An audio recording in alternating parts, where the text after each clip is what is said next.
yes, these are Bill's clothes. I took them from him. After that Slay Poo thing, I'm like, this place needs a hero. This basement. I'm just kidding. These are Jasmine's clothes. I took them. Wow, what an honor it is to be here, man. The DC Improv. I can't get over how exciting this is. I wish I had a little bit more confidence.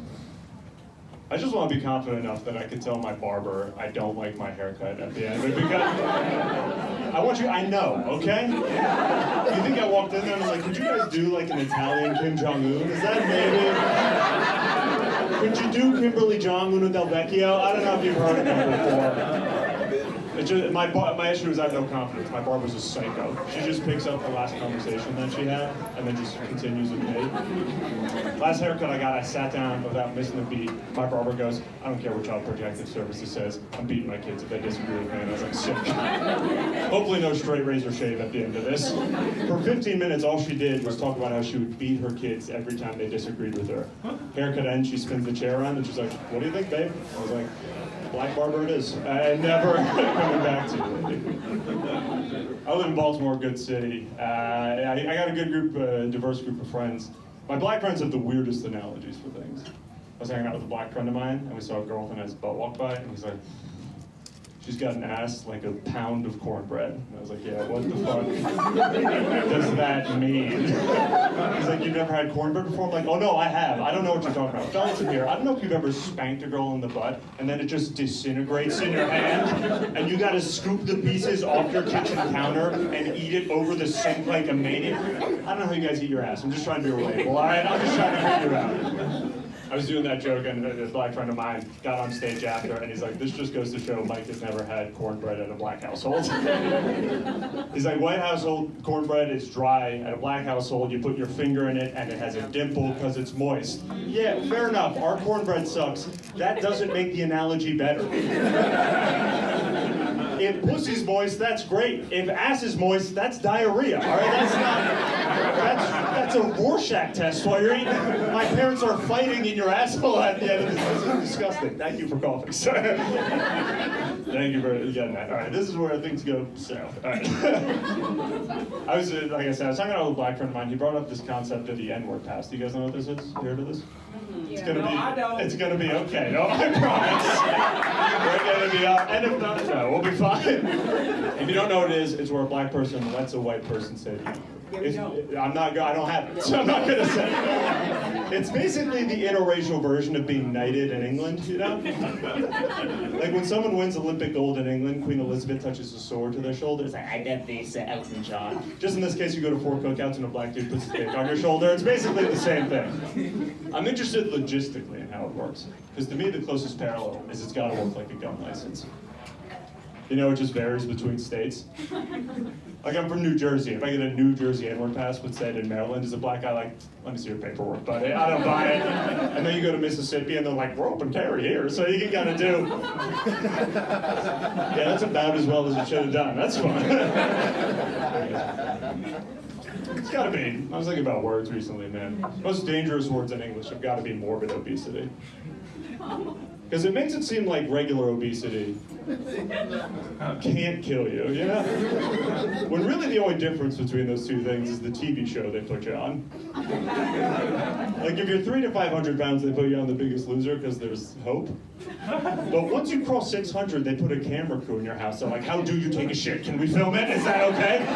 They've got a show called The Half-Ton Man. Now listen, I'm not the guy to tell you what the right body size is. I do think a good rule of thumb is when they switch from pounds to tons, maybe it's time to start thinking about it. I don't know. I like living in Baltimore, best city in America. It's a little weird when I first moved there, because I moved in May of 2020, which I don't know if you folks remember. Not the best time to be white. White people start like deflecting from the fact that they're white. Have you noticed this? White people in conversation are like, whoa, whoa, hold the phone. I'm not white. I'm gay. It's like, that's not... Being gay doesn't get rid of white guilt, all right? If it did, I would have blown a guy watching Judas and the Black Messiah, because that is a stressful watch. All the weird white terms, like white privilege, I just found out, not a compliment. I walk down the street, people are like, you got white privilege. I'm like, all in a day's work, baby. All right, it's not easy. People will use it to make you feel guilty. Like if I get a new job, someone's like, you only got that job because you're white privilege. And I'm like, no. It's because my dad owns the company. It's called nepotism. Try it out. My dad recently didn't get a job he was applying for. He was running for Congress in New Jersey. So no one believes that ever. Google Pallotta for Congress. There's a guy that looks like Mario who's like, I hate my son. That's my dad. And it sucks because I'm not a political guy. Most venues have more opinions than I do. I was doing comedy in a place, and in their bathroom there were 2 urinals. One had Biden face, one had a Trump face. And I was like, yeah, where do you go? Yeah. Like, I think I'm a moderate, so I just took a shit on the floor. I felt like the old Dominion voting booth. You guys know. I snipped the Biden one, hit the Trump one in the ear. Because I feel like that's a fair... That's topical. It was weird because in 2022 he was running, and they were running political commercials against him during the World Series. I'm from Jersey, I'm rooting for the Phillies, and in Game 6 of the 6th inning they'll lose it. I'm like, God damn it, how could this get any worse? And then it cuts the commercial, and it's like, did you know Frank Pallotta's son is a pussy? And I was like, who is funding this commercial? He couldn't tie his shoes until he was 15. I'm like, the Saudis? What is going on here? My mom? I'm like, no, that's crazy, right? My dad's an Italian guy. It's been a rough couple of years for Italians. Mainly because the Cuomo brothers keep fucking it up for us. It all started 4 years ago. There's like a video of Chris Cuomo freaking out because some guy called him Fredo. Who's like the bitch brother from the Godfather trilogy. He's like, you can't say that to me. That's a racial slur to Italians. And I was like, yeah, no, it's not. You know what sounds like a racial slur to Italians? Jersey Mike subs sounds like a racial slur to Italians. Everything on that menu does. If somebody calls me a muffaletta, I'll punch you in the gabagool. I don't want to disrespect that, guys. Or I just think about words all day. You know, words are tough. Dirty talk, they always talk about that. Any ladies in here good at dirty talk? Oh yeah, I might come right now. What's your go-to line? All right, keep your secrets. That's fine. Yeah, oh, that's the whole thing. Actually, if you said not on the spot, I would probably finish too. That's what, like, I started seeing a lady recently. She has not seen me yet, which is a felony. You can't have fun. Me and Bill get cranked now. My girlfriend, she's super good at dirty talk because she's just quick off the cuff. I don't know how to respond. She says cool shit, just like, do whatever you want. And in my head, I'm just like, oh yeah, babe, I'm already doing it. This is all I've ever wanted to do. One time she asked, how's that pussy feel? And I'm like, what is this, the SAT? Like, can I get multiple choice?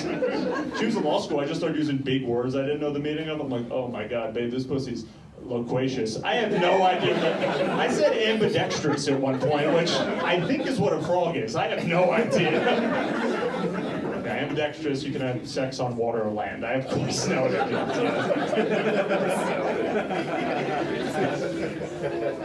Means you could use it. What was that?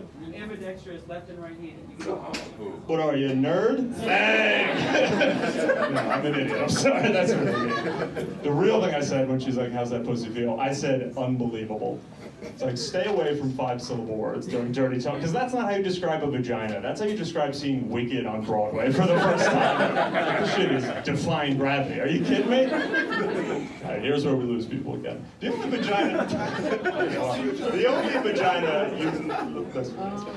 vagina you might describe as unbelievable is like a trans woman's vagina, if you think about it.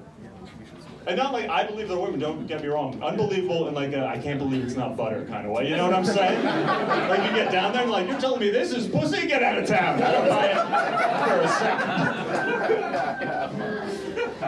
All right, I'll bring you guys around somehow. My girlfriend and I, we both grew up Catholic and we're having sex, but we're not married. I don't want to offend anybody else. Because I grew up Catholic. I thought premarital sex was a bad thing. Like, I was devastated when I found out porn stars weren't married in those videos. I remember watching my first video. It was called Lady Has Sex. I was like, this is before they started putting crazy words in, like, ladies hoo-ha gets decimated, and like, decimated? Hiroshima? What is going on here? And I'm watching this video and I was like, God damn, look at this God-fearing woman. Doing exactly as the Lord intended. How beautiful is that? And I told my mom and she's like, honey, you know they're not married. And I was like, fuck. You're telling me this young woman, with her whole goddamn life ahead of her, isn't married to her stepdad? Get the fuck out of here. I don't buy it for a second. I'll do one more and get out of here. I was thinking about the economy, like I said, I'm the smartest man in this room. I was thinking about the economy. I don't think it's doing well. Because I noticed even strippers need a gimmick. Like, it used to just be enough to have big milkers and a fat caboose. Now you gotta do like tricks. I'm from the 40s, I forgot to mention it. I was at a strip club in Tampa, Florida, and a stripper came up to me and she's like, if you give me $1, I'll show you a trick. I'm like, not a magic show, but great deal. I'll take that deal every time. She takes the $1, rolls onto her back, puts the $1 on her vagina, queefs it into the air. And my first thought was, you are not charging enough for what you just showed me. My friend paid $500 for a blowjob. He's like, how was your girl? I'm like, dude, that pussy was unbelievable. Are you kidding me? You guys have been great. Keep it going for everyone else.